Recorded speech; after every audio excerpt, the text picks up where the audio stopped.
சிதம்பர ரகசியம் ஆணி திருமஞ்சனம் எ cosmic dance.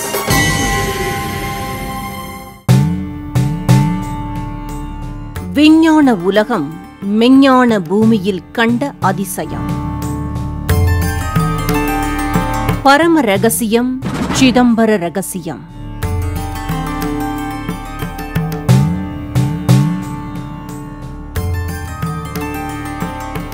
பல லட்சம் கோடி செலவு செய்து என்னென்னவோ ஆராய்ச்சி செய்து உலகம் எப்படி தோன்றியது என்று அணு விஞ்ஞானிகள் அனைவரும் தேடி தேடி அலைந்து திரிந்து இறுதியில் அந்த ரகசியம் இருப்பது நமது தமிழகத்தில், அதுவும் ஒரு ஆலயத்தில் என்று கண்டுபிடித்தனர்.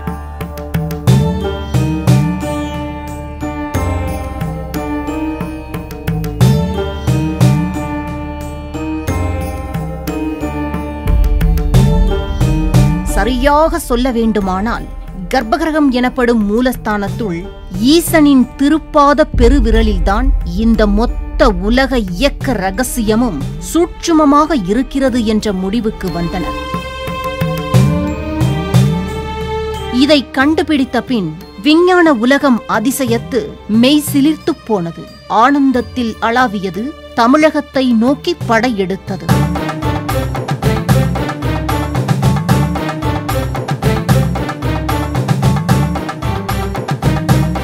அத்தோடு நின்று விடாமல் அதே போல ஒரு 6 அடி சிலையை வெளிநாட்டில், அதுவும் அவர்களின் சொந்த மண்ணில் அணு ஆராய்ச்சி கூடத்தில் நிறுவி மென்மேலும் அணு ஆராய்ச்சியை நம் கடவுளை வணங்கி தொடர்ந்து வருகிறார்கள்.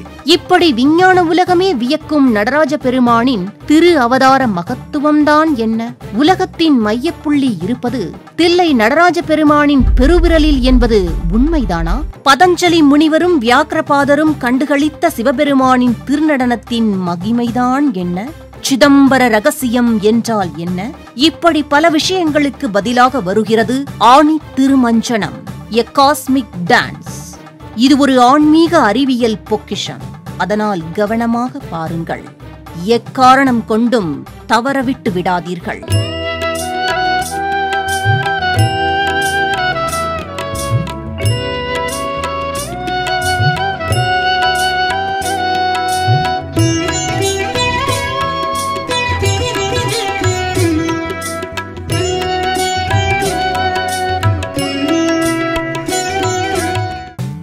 நடராஜ பெருமானின் திரு அவதார மகிமை.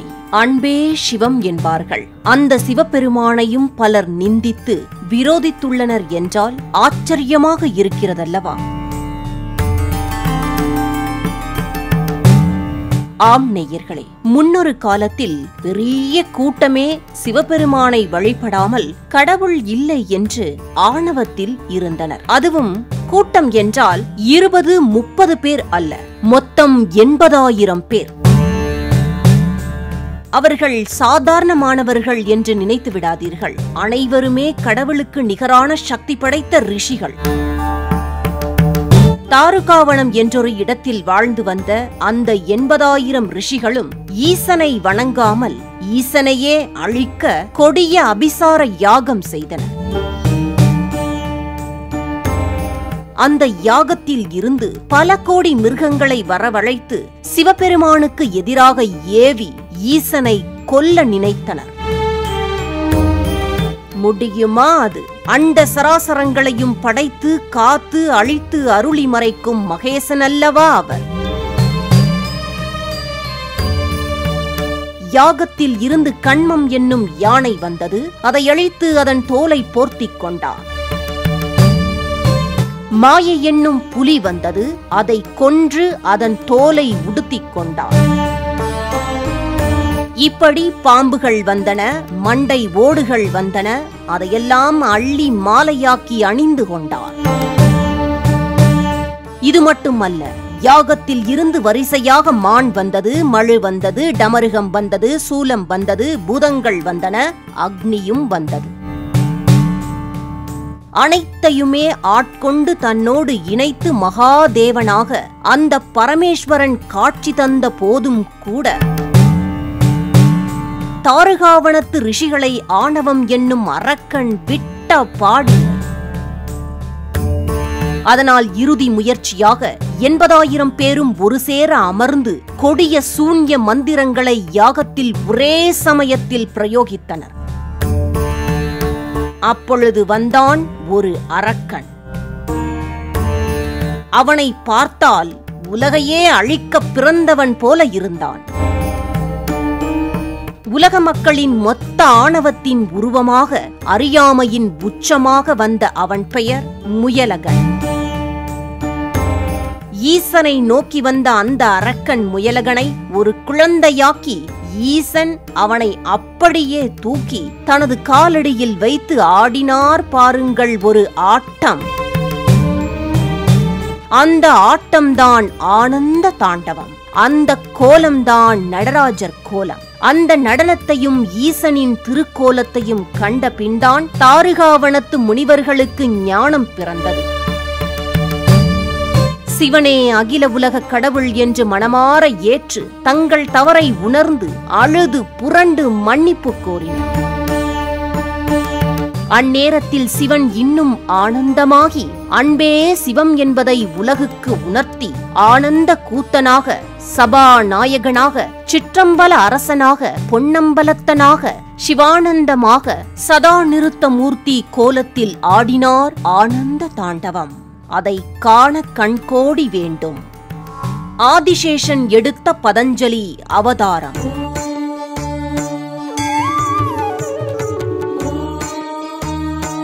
ஈரேழு உலகமும் ஈசனின் திருநடனத்தை வாழ்வில் ஒருமுறையாவது கண்டுவிட வேண்டும் என்று துடித்தனர்.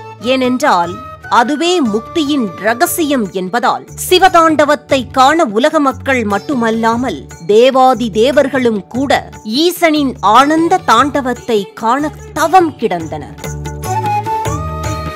அப்படிப்பட்ட அபூர்வ நிகழ்வை மிக ஏகாந்தமாக பார்க்கடலில் பள்ளி கொண்டிருந்தபடியே கண்டு ரசித்துக் கொண்டிருந்தார் மகாவிஷ்ணு. ஒரு சமயம் திடீரென்று மனமகிழ்ச்சியில், ஆகா எத்தனை ஆனந்தம், பேரானந்தம், இதுவல்லவோ பாக்கியம் என்று உணர்ச்சி வசப்பட்டார் பள்ளி கொண்ட பெருமாள். அதுவரை அமைதியாக இருந்த ஆதிசேஷன் மனதில் ஆவல் மேலோங்க, என்ன காரணத்தால் தனது பெருமாள் இப்படி மலர்ந்த முகத்தில் சிலாகிக்கிறார் என்று அறிந்தே தீர வேண்டும் என முடிவு செய்தார். அத்தோடு நின்று விடாமல் மகாவிஷ்ணுவிடமே கேட்டும் விட்டார். அப்பொழுது அவர் அந்த ஆனந்த தாண்டவத்தையும் சிவபெருமான் எடுத்த நடராஜர் கோலத்தையும் ஆதிசேஷனுக்கு சொல்ல சொல்ல ஆச்சரியமும் ஆனந்தமும் அதிகரித்து, இதுவல்லவோ ஜென்ம பிராப்தம் என்று கங்கணம் கட்டி எப்படியாவது சிவபெருமானின் ஆனந்த தாண்டவத்தை கட்டாயம் பார்த்துவிட வேண்டும் என்ற துடிப்புடன் அதற்காக பூலோகத்தில் பிறக்கிறார். பதஞ்சலியாக அவதாரம் எடுக்கிறார் ஆதிசேஷன். பூலோகத்தில் தன்னை போலவே ஈசனின் ஆனந்த தாண்டவத்தை காண தவம் இருக்கும் வியாக்கிரபாதர் முனிவரை சந்திக்கிறார் பதஞ்சலி முனிவர். இருவரும் சேர்ந்து இனி தங்கள் வாழ்நாள் லட்சியமே சிவபெருமானின் ஆனந்த தாண்டவத்தை காண்பது மட்டும்தான் என்று முடிவு செய்து இருவரும் சேர்ந்து ஈசனை நோக்கி கடும் தவம் இருக்கின்றனர். பல ஸ்தலங்களுக்கும் செல்கின்றனர். அன்னம் தண்ணி கூட மறந்து மகேசனே கதி என ஏங்குகிறார்கள். இறுதியில் ஒரு ஸ்தலத்தில் அவர்களுக்கு கிடைக்கிறது அந்த பாக்கியம். அது எந்த ஸ்தலம் என்று அறிந்து கொள்ள ஆவலாக உள்ளீர்களா? அந்த ஸ்தலம்தான் சிதம்பரம் நடராஜர் கோயில்.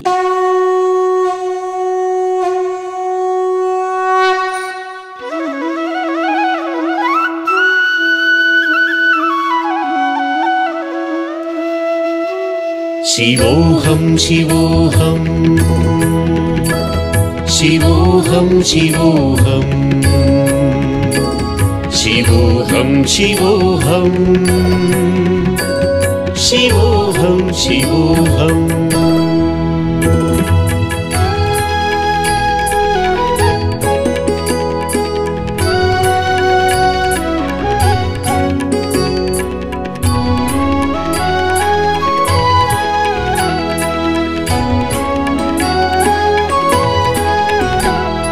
प्रभुं प्राणनाथं विभुं विश्वनाथं जगन्नाथनाथं सदानन्दभाजम् भवद्भव्यभूतेश्वरं भूतनाथं शिवं शङ्करं शम्भुमीशानमीडे சிதம்பரம் நடராஜர் கோயில் சேர, சோழ, பாண்டியன், பல்லவன், விஜயநகர பேரரசு என எத்தனையோ மன்னாதி மன்னர்கள் எல்லாம் போட்டி போட்டுக்கொண்டு பார்த்து பார்த்து திருப்பணிகள் பல செய்து அழகு பார்த்த கோயில்தான் சிதம்பரம் நடராஜர் கோயில்.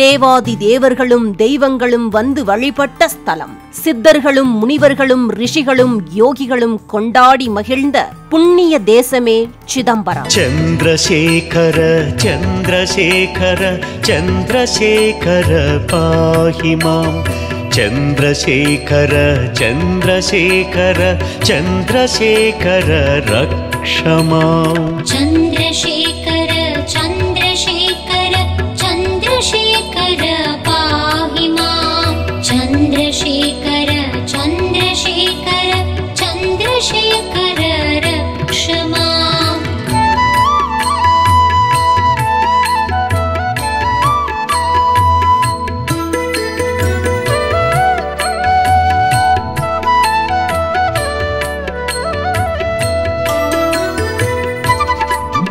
பிரமிக்க வைக்கும் பிரம்மாண்டமான கோயில். எந்த வழி உள்ளே வந்தோம், எந்த பாதையில் வெளியில் செல்ல வேண்டும் என்பதை அறிந்து கொள்ள முடியாதபடி சுமார் 40 ஏக்கர் பரப்பில் அமையப் பெற்றுள்ள ஒரு அற்புதமான கோயில்தான் தில்லை நடராஜர் கோயில்.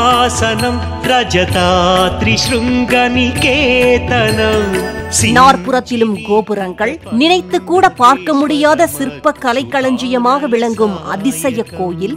எங்குமே பார்த்திராத அப்படி ஒரு அழகு. தரிசித்தால் முக்தி தரும் ஸ்தலம், பஞ்சபூதத்தில் ஆகாய ஸ்தலம், பஞ்ச நடன சபைகளில் கனக சபை, பூலோக கைலாசம் என போற்றப்படும் ஸ்தலம். சுமார் 2000 வருடம் பழமையானது என்கிறார்கள். ஆனால் இத்தலத்தை பற்றி சுமார் 5000 ஆண்டுகள் முன்பே 3000 ஆண்டுகள் மேல் வாழ்ந்த திருமூலர் சித்தர் தனது திருமந்திரத்தில் குறிப்பிட்டுள்ளார். வேடிக்கையாக இருக்கிறதல்லவா? ஆம் நேயர்களே, இத்தலம் பிரபஞ்சம் தோன்றியது முதல் இருப்பதாகவும் வெவ்வேறு காலகட்டத்தில் பல மன்னர்கள் திருப்பணிகள் செய்து வந்துள்ளதாகவும் கூறப்படுகிறது. ஆனால் உண்மையில் இங்கு இறைவன் எப்பொழுது வந்தமர்ந்தார் என்பது அந்த ஈசனுக்கு மட்டுமே தெரிந்த பரம ரகசியம் என்கிறார்கள்.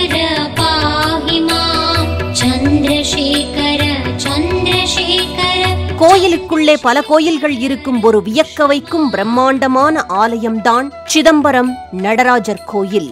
இத்தலத்தில் மூலவராக ஆதி மூலநாதர் லிங்க வடிவில் காட்சி தந்தாலும் ஆதியந்தமில்லாத அருவாக அருவுருவாக சிவபெருமான் நடராஜராக ஆகாயமாக அருள் பாலிக்கும் ஒரே ஸ்தலம் சிதம்பரம் நடராஜர் கோயில்.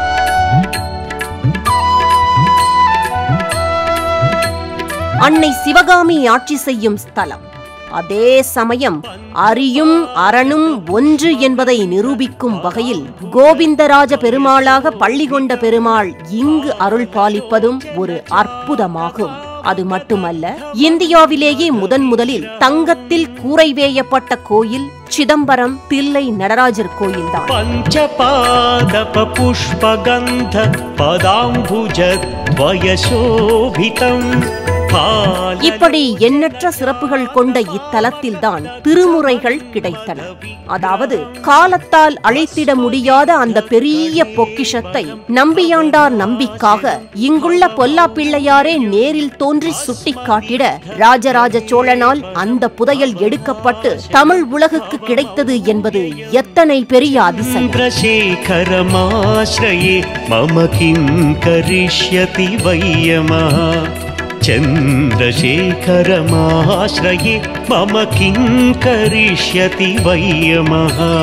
சந்திரசேகர சந்திரசேகர சந்திரசேகர பாஹி மாம் சந்திரசேகர சந்திரசேகர சந்திரசேகர ரக்ஷ மாம்.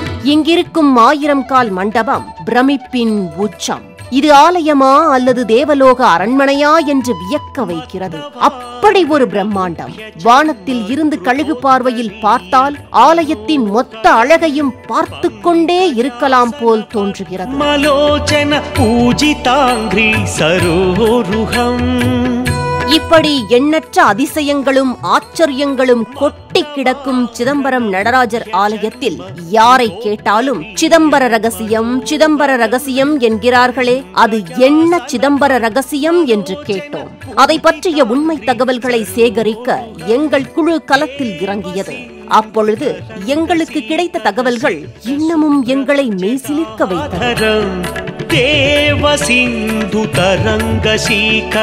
இத்தலத்தில் சொல்லப்படும் சிதம்பர ரகசியமும் உண்மையான சிதம்பர ரகசியமும் வெவ்வேறு என்பது எங்களுக்கே அங்கு சென்ற பின்புதான் தெரிந்தது.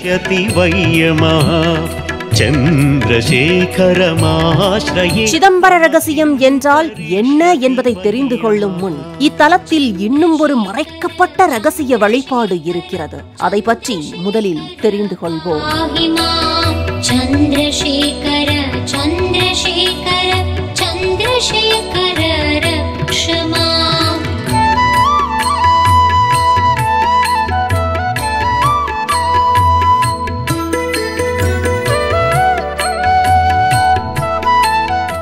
மறைக்கப்பட்ட சொர்ணாகர்ஷண பைரவர் வழிபாடு. சுமார் 300-400 ஆண்டுகள் முன்பு வரை கடவுளை நேரில் பார்த்து பேசியவர்கள் பலர் இருந்துள்ளனர். அது மட்டுமல்ல, தெய்வத்தை நினைத்தாலே போதும், உடனே பக்தர்கள் கனவில் தெய்வமே நேரில் வந்து பேசிய அற்புதங்களும் அதிசயங்களும் சர்வ சாதாரணமாக நடந்துள்ளது. உடனே பக்தர்கள் கனவில் தெய்வமே நேரில் வந்து பேசிய அற்புதங்களும் அதிசயங்களும் சர்வ சாதாரணமாக நடந்துள்ளது. ஆனால் அது எல்லாம் கலியுகத்தில் பாவம் அதிகரிக்க அதிகரிக்க அதிசயங்கள் எல்லாம் கூட அபூர்வமான நிகழ்வாக போய்விட்டது. அப்படி அதிசயமான மறைக்கப்பட்ட ஒரு வழிபாடுதான் சொர்ணாகர்ஷண பைரவர் வழிபாடு.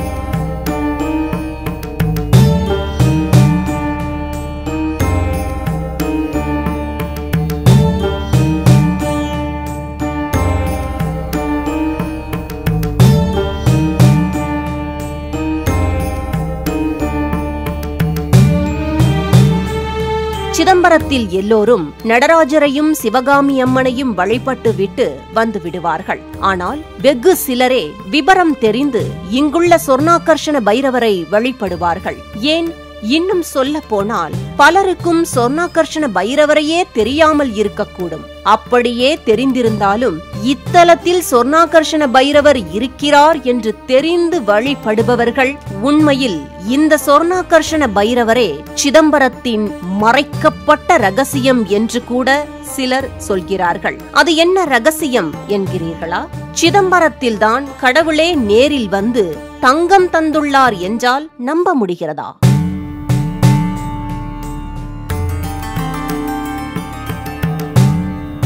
ஆம் நேயர்களே, அதுவும் ஒரு நாள் அல்ல, 2 நாள் அல்ல, பல நூற்றாண்டுகளாக இந்த அதிசயம் நடந்து வந்துள்ளது. இதை கேட்டபோது எங்களுக்கு மிகப்பெரிய ஆச்சரியமாக, அதே சமயம் நம்ப முடியாத அதிர்ச்சியாகவும் இருந்தது.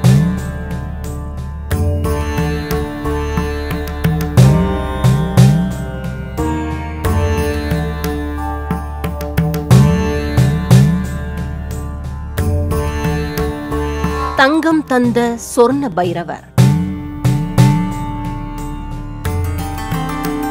பல நூற்றாண்டுகள் முன்பு சிதம்பரத்தில் ஒரு வழக்கம் இருந்துள்ளது. அதாவது இங்குள்ள சொர்ணாகர்ஷண பைரவருக்கு தினமும் இரவில் நடைசாற்றும் முன்பு ஒரு செப்பு சொர்ணாகர்ஷண எந்திரம் மேல் சில வில்வ இலைகளை வைத்து மந்திரங்கள் கூறி பூஜை செய்துவிட்டு நடையை சாற்றி விடுவார்களாம். அடுத்த நாள் காலையில் நடையை திறந்து பார்த்தால் என்ன ஆச்சரியம்! அந்த வில்வ இலைகள் அனைத்தும் தங்க வில்வ இலைகளாக மாறி இருக்குமாம். இந்த அதிசயம் ஆதிசங்கரர் காலம் வரை தினமும் சிதம்பரத்தில் நடந்து வந்துள்ளது என்கிறார்கள். கால மாற்றத்தால் அது பிற்காலத்தில் நடக்காமல் போனதாம். ஆனால் இப்பொழுதும் சிதம்பரத்தில் இருக்கும் சொர்ணாகர்ஷண பைரவரை வழிபட்டால் நேரில் வந்து தங்கம் தராமல் போனாலும் கூட யார் என்ன வேண்டினாலும் அதை தருகிறாராம்.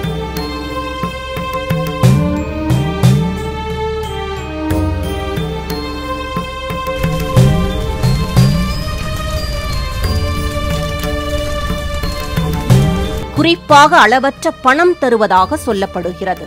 அதனால்தான் இன்னமும் இங்கு இருக்கும் சொர்ணாகர்ஷண பைரவரை விபரம் தெரிந்த ஒரு சிலர் மட்டுமே தவறாமல் வழிபடுவதாக சொல்கிறார்கள். அதனால் கட்டாயம் நீங்களும் இங்கு வந்து வழிபடுங்கள்.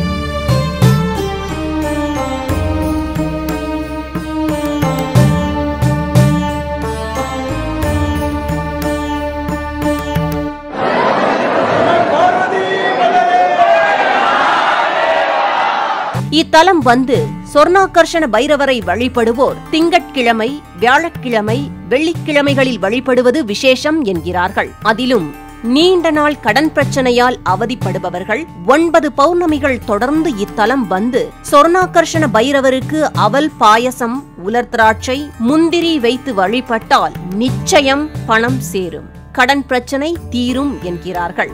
அப்படி வழிபடும் போது சொர்ணாகர்ஷண பைரவர் அஷ்டகத்தை கூறி வழிபடலாம்.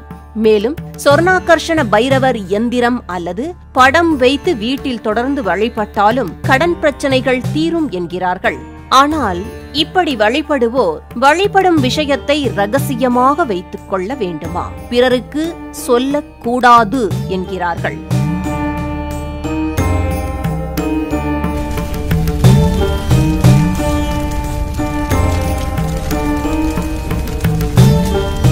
சொர்ணாகர்ஷண பைரவர் மூல மந்திரம், எந்திரமும் படமும் நேயர்கள் உங்களுக்காக. ஸ்ரீ சொர்ணாகர்ஷண பைரவர் மூல மந்திரம். ஓம் ஐம் க்ரீம் ஸ்ரீம் ஐம் ஸ்ரீம் ஆபதுத்தாரணாய ஹ்ராம் க்ரீம் க்ரூம் அஜாமள பந்தனாய லோகேஸ்வராய ஸ்வர்ணாகர்ஷண பைரவாய மம தாரித்ரிய வித்வேஷனாய மகா பைரவாய நமக. ஸ்ரீம் க்ரீம் ஐம்.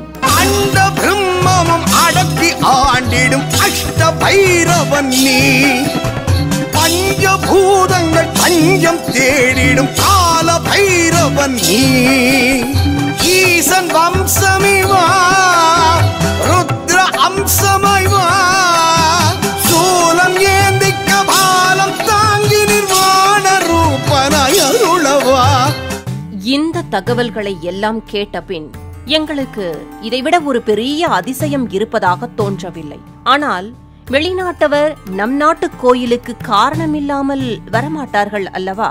அதனால் மீண்டும் அது என்ன சிதம்பர ரகசியம் என்று கேட்டோம். அப்பொழுது அவர்கள் ஒரு இடத்துக்கு எங்களை அழைத்துச் சென்றார்கள். அங்கு ஆகாயத்தை நோக்கி ஆரத்தி காட்டி வழிபட்டார்கள்.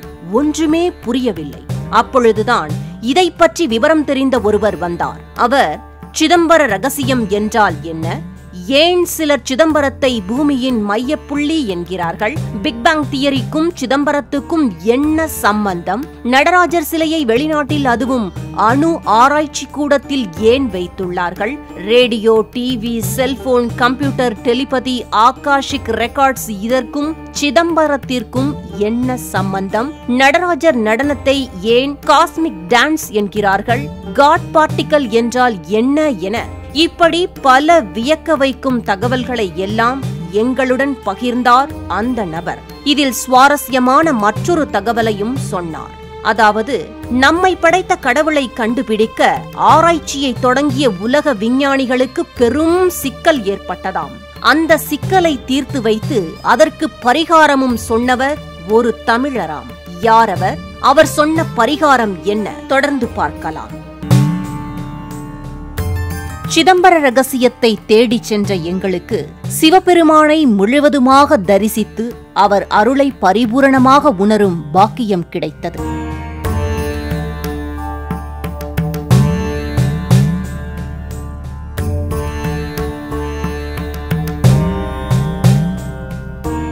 பாரத நாட்டின் அரிய கலையான பரதம் தொடங்கியது இங்கிருந்துதான். அதன் மூல குரு நடராஜ பெருமான் தான். இது நமது தமிழகத்தின் பாரம்பரிய நடனமாகும். ஆத்ம உணர்வோடு பாவமும் ஸ்ருதியும் ஜதியும் சேர்ந்து மனமும் உடலும் ஒரு சேர இணைந்து நவரசமும் பஞ்சபூதத்தோடு கலந்து நிற்க நாடி நரம்பு அத்தனையும் இசையோடு அசைய அனைத்து உறுப்புகளையும் பாகங்களையும் சுரப்பிகளையும் சுரக்கச் செய்து உயிர்த்தன்மையோடு இயக்கக்கூடிய ஒரே நடனக்கலை பரதநாட்டியம் மட்டுமே எனலாம். பரதநாட்டிய கலையை உயிர் மூச்சாய் பயில்வோர் அனைவரும் வணங்க வேண்டிய கடவுள் தில்லை நடராஜ பெருமான்.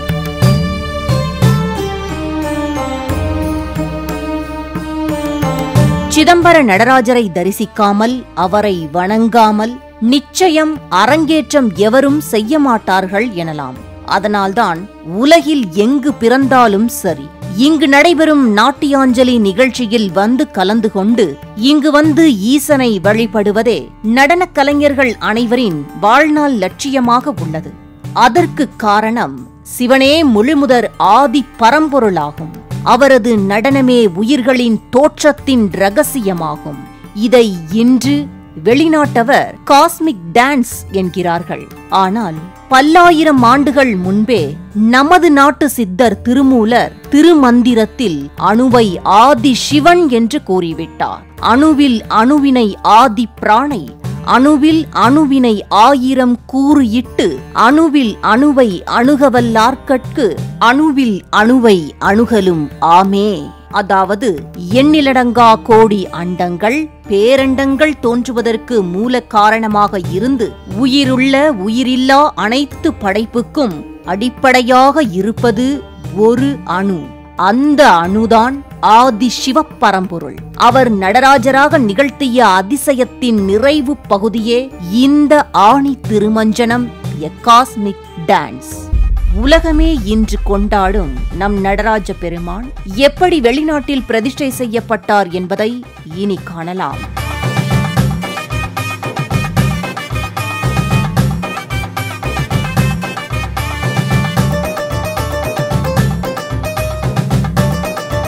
God particle and Lord Shiva, கடவுள் துகளும் ஈசனும். ஜெனிவா அருகே சுவிட்சர்லாந்து பிரான்ஸ் எல்லையில் அமைந்துள்ளது ஐரோப்பிய அணு ஆராய்ச்சி நிறுவனம் CERN. உலகின் மிகப்பெரிய அணு ஆராய்ச்சி மையம் இது. இதில் கடவுள் எப்படி இவ்வுலகை படைத்து இருப்பார், கடவுள் துகள் என்றால் என்ன என்ற மாபெரும் அணு ஆராய்ச்சியை இந்திய விஞ்ஞானிகள் உட்பட உலகின் தலைச்சிறந்த விஞ்ஞானிகள் பலர் கூடி பிக் பேங் தியரி எனப்படும் ஆராய்ச்சியை தொடங்கினர். இந்த ஆராய்ச்சியை பூமிக்கடியில் செய்வதற்காக பூமியை ஆழமாக தோண்டிடவும் முடிவு செய்தனர். என்னது, பூமியை ஆழமாக தோண்ட வேண்டுமா? ஒரு காலமும் நாங்கள் அதை ஒப்புக்கொள்ள மாட்டோம் என்று அமெரிக்கா உட்பட 118 நாடுகள் சேர்ந்து கடும் எதிர்ப்பை தெரிவித்தனர். அவர்களது பயம் இதுதான், ஒருவேளை பூமியை ஆழமாக தோண்டும் போது அது 2ஆக பிளக்க நேர்ந்தால் என்ன செய்வது என்று அச்சம் தெரிவித்தனர். ஆனால் இவர்களின் பயத்தை போக்கி பரிகாரமும் சொன்னார் ஒரு தமிழர். யார் அவர் தெரியுமா? நம் நாட்டின் முன்னாள் ஜனாதிபதியும் விண்வெளி விஞ்ஞானியுமான மேத்தகு ஐயா APJ அப்துல் கலாம் அவர்கள்தான் அந்த தமிழர்.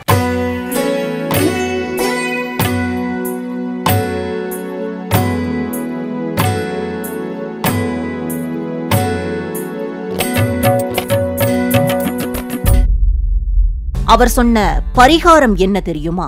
உடனடியாக ஒரு நடராஜர் சிலையை இங்கு பிரதிஷ்டை செய்யுங்கள்.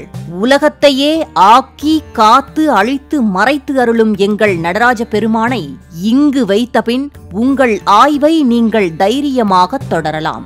ஏனென்றால் நீங்கள் தேடும் கடவுள் பொருளே எங்கள் நடராஜர்தான்.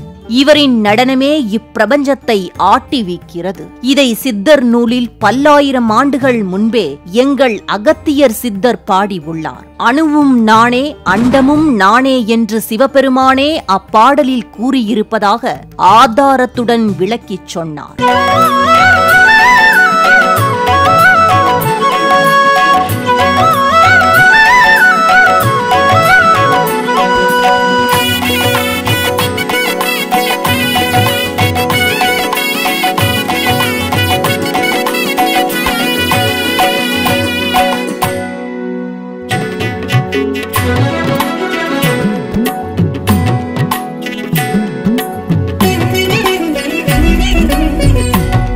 சாதாரணமானவர்கள் இதை சொல்லியிருந்தால் நிச்சயம் பெரிய காமெடி என்று வெளிநாட்டவர் நாத்திகம் பேசி நகைத்திருப்பார்கள். ஆனால் சொன்னவர் சாதாரணமானவரா என்ன? உலகமே போற்றும் விண்வெளி விஞ்ஞானியாயிற்றே. அதனால் ஐயா அப்துல் கலாம் அவர்கள் சொன்னது போலவே 6 அடி உயரத்தில் ஒரு பிரம்மாண்டமான பெரிய நடராஜர் சிலையை CERN ஆராய்ச்சி கூடத்தில் நிறுவி பிக் பேங் தியரியை தொடர்ந்தனர். அந்த ஆராய்ச்சி முடிவில் அணுவின் அசைவும் நடராஜர் நடனமும் ஒன்றாக இருப்பதை உணர்ந்து நடராஜரை வணங்கி இன்னும் அந்த ஆராய்ச்சியை தொடர்ந்து வருகின்றனர். இந்த தகவலை எல்லாம் கேட்ட எங்களுக்கு உண்மையில் இந்த மண்ணில் பிறக்க ஒவ்வொருவரும் எத்தனை புண்ணியம் செய்திருக்க வேண்டும் என்பது புரிந்தது. இத்துடன் இல்லாமல் சிதம்பர ரகசியத்தை பற்றியும் தெளிவாக கொஞ்சம் புரியும்படி சொல்லச் சொல்லி அந்த நபரை கேட்டோம். அவர் தந்த அந்த ஆச்சரியமூட்டும் தகவல்கள் நேயர்கள் உங்களுக்காக.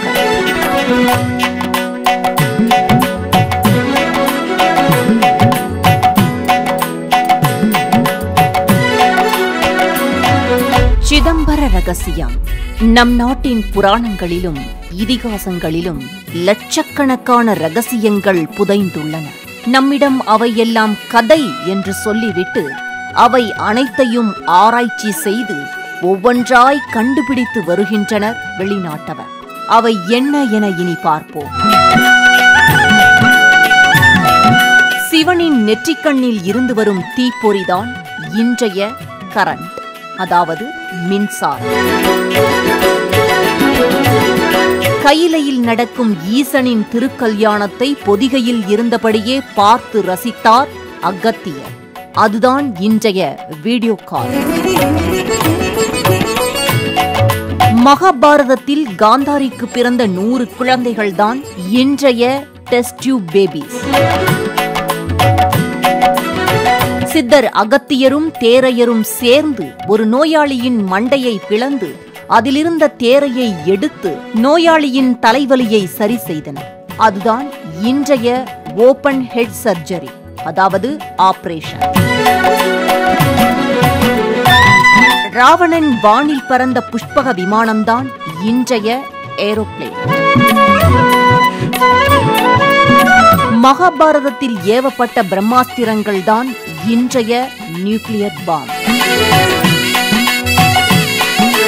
அன்றைய மந்திரக்கோள் தான் இன்றைய ரிமோட்.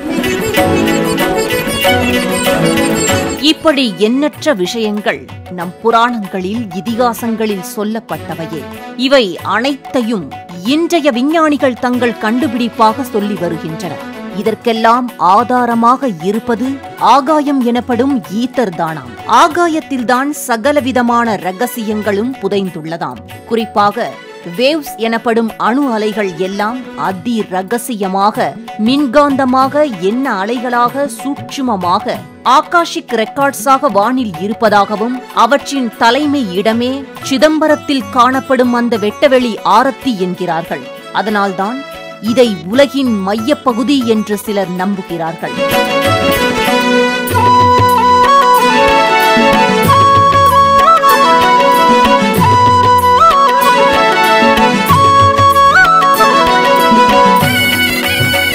அதாவது யார் ஒருவர் சிதம்பரம் வந்து இந்த இடத்தில் நின்று ஆகாயத்தை பார்த்து வேண்டிக் கொண்டாலும் அந்த எண்ண அலைகள் உடனே சக்தியாக வானுக்கு அனுப்பப்பட்டு அது உடனே நடக்குமா? இன்னும் தெளிவாக சொல்ல போனால், ஒரு மந்திரத்தை ஆகாயத்தலமான சிதம்பரத்தில் வானை பார்த்தபடி சொன்னால் அந்த மந்திரம் உடனே சித்தியாகுமாம். அதாவது ஒரு மந்திரத்தை இங்கு ஒருமுறை சொன்னால் அது பல கோடி முறை சொன்னதற்கு சமம் என்றார் அந்த நபர். செல்போன், ரேடியோ, டிவி, கம்ப்யூட்டர் மற்றும் வருங்காலத்தில் வரப்போகும் டெலிபதி டெக்னாலஜி அனைத்துமே சித்தர்கள் பல காலம் முன்பே சர்வ சாதாரணமாக செய்து வரும் சித்து. அவர்கள் அனைவரும் வழிபட்டது சிவபெருமானைத்தான். அவர்கள் அனைவரும் காண துடித்தது சிவ நடனத்தையே. அந்த நடனமே ஜீவன்களின் பிறப்பு இறப்பு ரகசியத்தை சொல்லும் பரம ரகசியம். யோக மார்க்கத்தில் அல்லது சித்தர் வழியில் வருவோருக்கு இவை அனைத்துமே ஆகாயத்தில் எழுத்துக்களாக, படமாக, அசரீரியாக அல்லது ESP எனப்படும் இன்ட்யூஷன் மூலம் மனதில் இறைவனே முக்கால ரகசியத்தையும் உணர்த்திடுவார் என்று கூறி முடித்தார். அவர் சொல்வதையெல்லாம் கேட்டபோது பல யுகங்கள் பின்னோக்கி சென்றது போல ஒரு பிரமிப்பு ஏற்பட்டது. இத்தனை சிறப்புகள் நிறைந்த சிதம்பரத்தில் ஆணி திருமஞ்சன விழா ஒரு பிரம்மாண்ட பெருவிழாவாக நடைபெறுகிறது. உலகமே கூடுகிறது. பூலோக கைலாசமாக ஜொலிக்கிறது.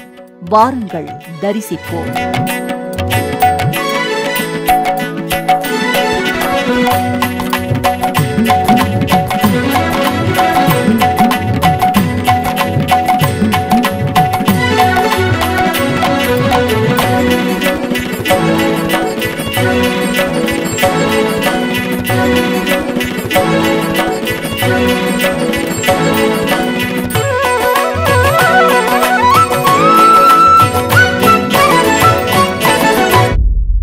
ஆணி திருமஞ்சனம், எ காஸ்மிக் டான்ஸ்.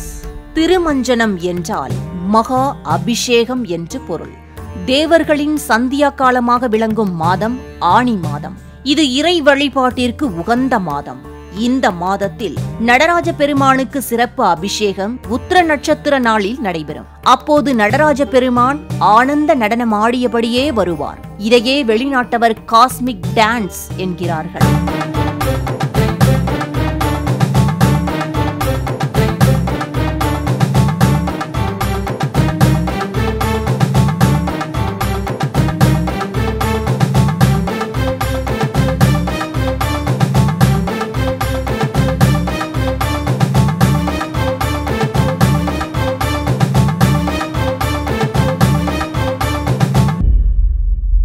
நடராஜ பெருமானுக்கு வருடம் தோறும் 6 அபிஷேகங்கள் நடைபெறுகின்றன. அதில் 3 முறை திதியிலும் 3 முறை நட்சத்திர நாளிலும் அபிஷேகங்கள் செய்கிறார்கள். இதில் ஆணி திருமஞ்சனம் மிகவும் விசேஷமாகும்.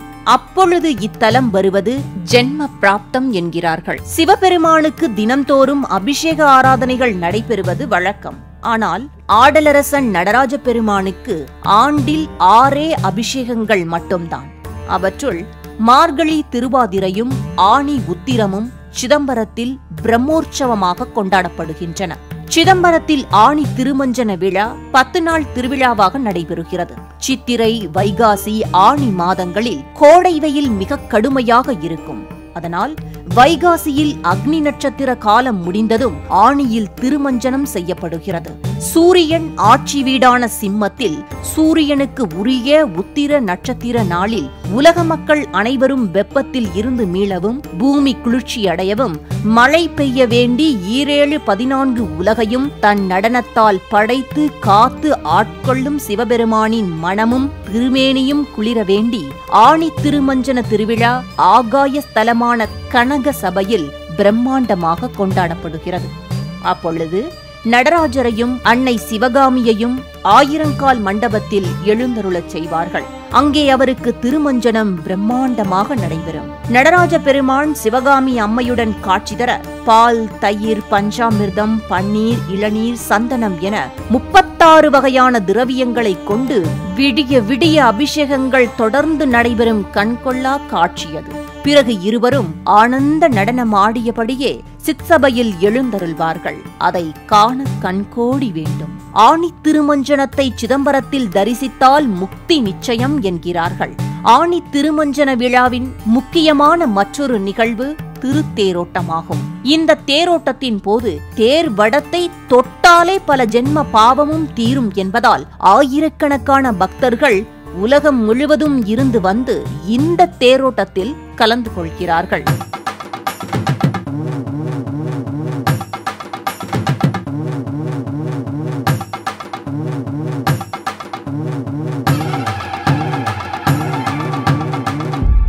சிதம்பர தரிசனம். வாழ்வில் நமக்கு தெரியாத அதிசயங்கள் எத்தனையோ. அதில் ஒன்றுதான் சிதம்பர ரகசியம், எ காஸ்மிக் டான்ஸ். வாழ்நாளில் கட்டாயம் அனைவரும் தரிசிக்க வேண்டிய ஸ்தலம் சிதம்பரம். சிதம்பரத்தை தரிசிக்க தங்கள் வாழ்வையே இழக்க துணிந்தோர் பலர். அதில் முக்கியமானவர் 63 நாயன்மாரில் ஒருவரான நந்தனார். சிதம்பர நடராஜரை தரிசிப்பதையே தன் வாழ்நாள் லட்சியமாய்க் கொண்டிருந்தார் நந்தனார். ஆனால் அவரது எஜமானோ அடிமை உனக்கு சிதம்பர தரிசனமா என்று ஏளனமாக வசைப்பாடியதோடு அடிக்கவும் செய்தார். ஆனாலும் நந்தனார் விடாப்பிடியாக மீண்டும் மீண்டும் கேட்டதால் ஆணவம் கொண்ட அந்த முதலாளி எதுவும் விளைவிக்க முடியாத விளையாத பல 100 ஏக்கர் நிலத்தை காட்டி இதில் விவசாயம் செய்து அறுவடையை முடித்துவிட்டு போ சிதம்பரத்திற்கு என்று கோபமாக சொன்னதும், இல்லாதவன் இயலாத போது என்ன செய்ய முடியும்? நம்பியவருக்கு அந்த நடராஜனே துணையென்றோ? அதனால் அழுது புரண்டு சிதம்பர நடராஜரிடம் மன்றாடி துடித்தார். என்ன அதிசயம்! நந்தனாருக்காக எதுவுமே விளையாத அந்த பல 100 ஏக்கரையும் சிவனே ஒரு நொடியில் அறுவடை செய்தார். அப்பொழுது நந்தனார் கண்கலங்க உயிர் உருக பாடினார். என்னப்பன் அல்லவா, என் தாயும் அல்லவா. இதுதான் நிதர்சனம்.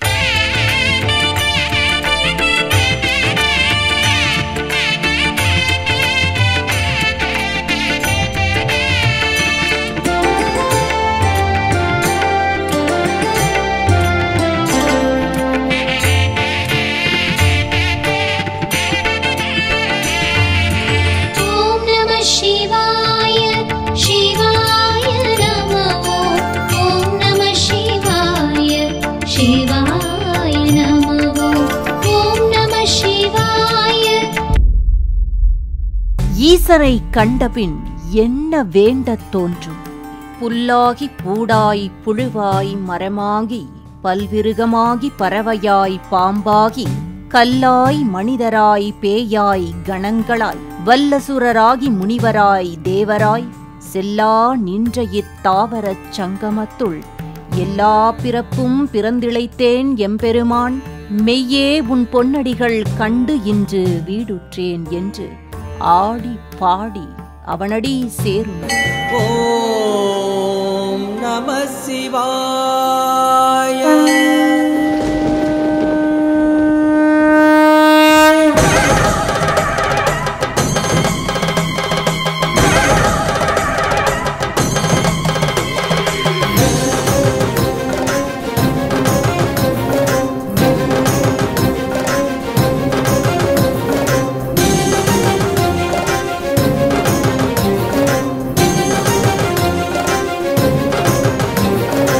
நேயர்களே, இந்த நிகழ்ச்சியை பற்றிய உங்கள் மேலான கருத்துக்களை 8939936611 என்ற எண்ணுக்கு வாட்ஸ்அப் மூலமாகவோ அல்லது வாய்ஸ் மெசேஜ் மூலமாகவோ இப்பொழுதே தொடர்பு கொண்டு தெரியப்படுத்தலாம்.